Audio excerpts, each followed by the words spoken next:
Hey, welcome back. Let's just get right into it, shall we? So we have quite a few things to cover today, but they're all relatively small comparatively to the actual research studies in the notebook. So I purged this notebook and I pulled all the stuff that was just kind of tucked here and there. That's all more affirma that is a time capsule than anything else. So let's just go through them really quick so I can put them aside and get onto the bigger picture.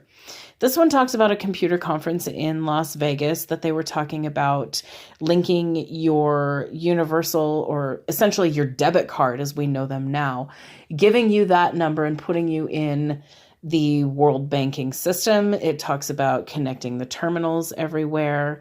And this cartoon says, why shouldn't we all have 9-digit zip codes? Well, don't you think it's funny that we do now?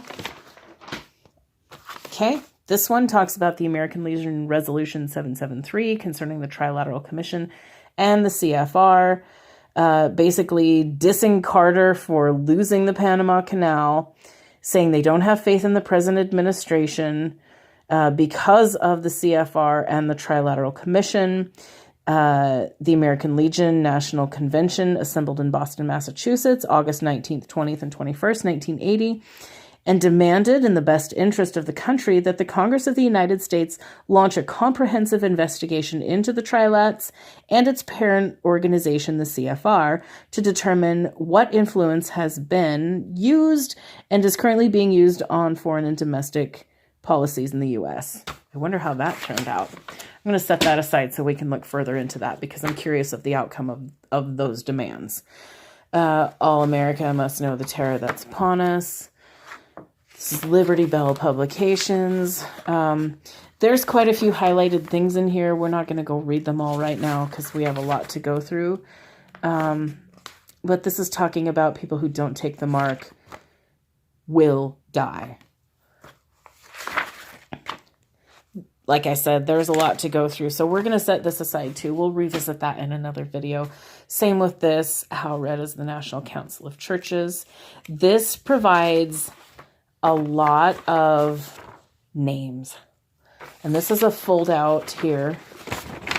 She had a lot of these that she had collected, these little pamphlets. But it talks about, it's basically a giant family tree of corruption.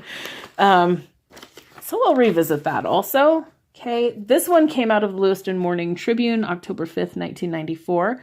Just for kids. It teaches kids how to decipher or decode the UPC code, which is interesting to me because you can still go and find these breakdowns, but it's more relative to commerce and trade. So it's interesting to me how they're kind of pushing it down the children's throats in the 90s. And paving the way for phase 2. Remember when we talked about the color-coded bars that were implemented right around this time? And it was the dark pink, the light pink, the yellow, the light blue, or the green, and then the blue. Okay, so yeah, there you go, kids. This is a manager reply card that my grandmother had given to my mom. And they were talking about bulk mail codes, barcodes, which you can see right here. And my grandma made some notes on it just to joke to my mom. So this is Big Brother, Revelation 13:15. Moving on. This is something that I'm sure my grandma collected in her last days when she was RVing with my grandfather. So my grandfather was an attorney for years. After the war, he retired and he wanted to help people. And he wasn't the kind of attorney that... There's a lot of different kinds of attorneys, and some of them are there to actually genuinely help people. And my grandpa helped a lot of people in his lifetime. So when they were traveling later in life, they visited the southwestern portion of the U.S. quite a bit and spent a lot of time in Arizona, New Mexico. And I'm sure that this is one of the places that they went to. And this is just something that my grandma gave to my mom. Holy Scripture, Secular Humanism, Which Are You? Same with this one. New Age, New Life, Challenging Perspective. This is a Patrick Oliphant cartoon. The First City to Go, Washington, D.C., 73928. This is not a zip code. Yes, I looked it up. Call me curious. This is funny because it says, well, I hope it happens during recess. So some things never change, right? That's kind of funny. This is also a syndicated cartoon column section on the back, but I was able to read through here, and it talks about Washington Department of Transportation, and it does refer to Olympia, Washington. So let me see here. It gave a date, June 30th, but look, the year is cut off, so that doesn't help. Okay.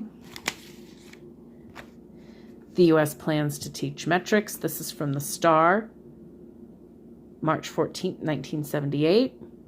The National Weather Service plans to teach the public how to use metrics. So it also says that the U.S. Department of Agriculture says by September 1979, metric temperature measurements will be the only ones given. Conversion of precipitation, wind speed, pressure, distance, and all other measurements will follow in 3-month intervals until June 1980. So that obviously didn't go over very well, did it? Because they're still using the standard system today. So people probably just, they're like, you can't teach an old dog new tricks. They probably just protested so much they left it be. Okay, a couple of bigger documents here that I haven't fully decided if I want to make a whole new video for. But I think at this point I'm just going to briefly touch over it because I'm working on a huge 5G research paper right now, and I'm taking all the collective data from the peer-reviewed research studies from my university and other universities and worldwide, of course. But this is one that I found that my mom had, and this is the Mirror London 1226-1. So maybe that's January 26, 2012 or December 26th, 2001. I don't know. But it talks about this girl, this 13-year-old girl, Jennifer, who had a CAT scan. And they determined that in that scan, they were able to see the damaging effects of the use of cell phone microwaves and cell phone radiation. And this radiation one side by one ear, and then it showed how, in brain scans, it changes color. So the yellow was the radiation on one side by one ear from the phone, and it went through her brain, and that yellow permeated, and that radiation, actually, they showed it coming out the other ear. So the radiation from the cell phone in this 13-year-old girl's brain not only radiated her entire brain from ear to ear, but it also lingered, and it altered the brain wave activity in her brain for quite a period of time after the use of the phone. So even though the phone had been gone and the actual initial radiation damage was, or the causation of the radiation was removed, the effects lingered. And so her brain waves were altered for quite a period of time, which invoked aggressiveness, hostility, mood changes, which I saved this, and I'm going to do a further correlate, if any, or if it's a null hypothesis.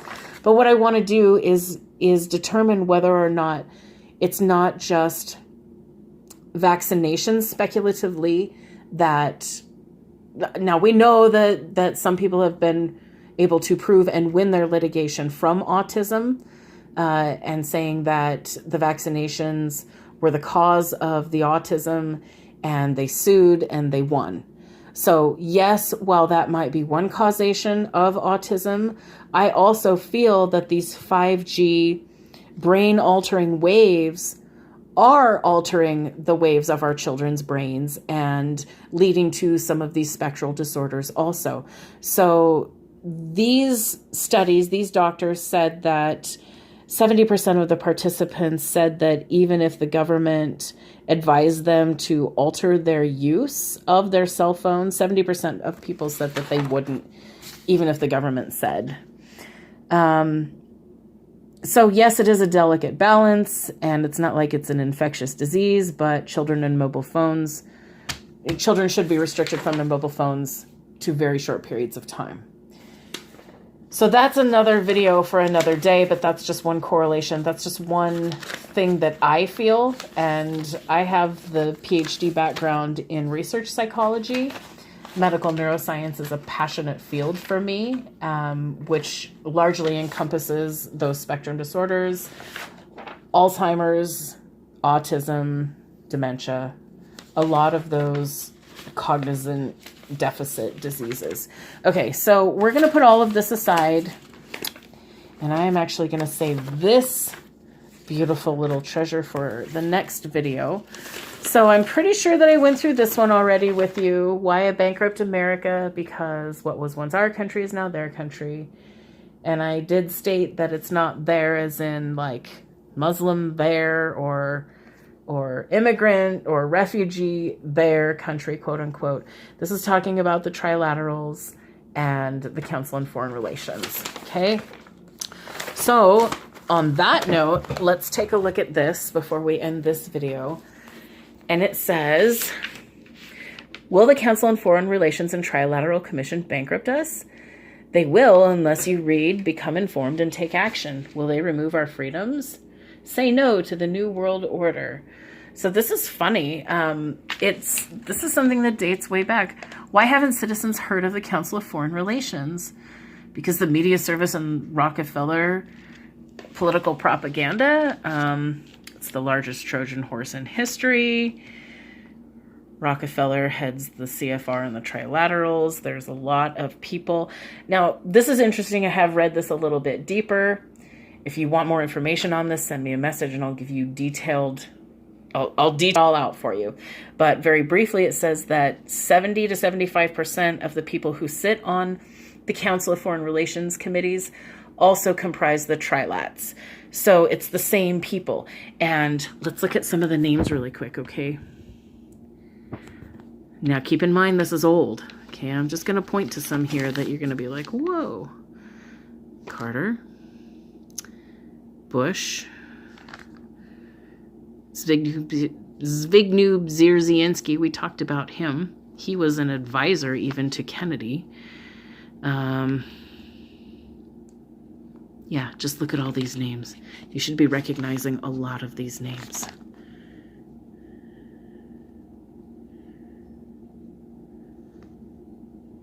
Ingersoll.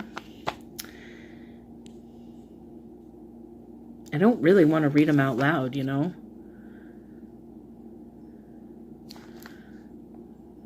Rockefeller.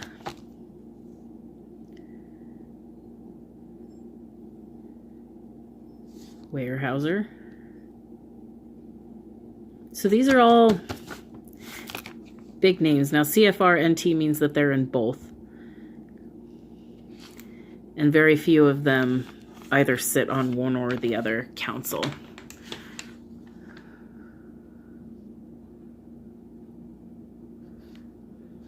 Interesting, huh? Okay, so the next one that we're going to get into discusses some Freedom of Information Act release documents on Operation Magic. Thanks for joining me. Talk to you soon.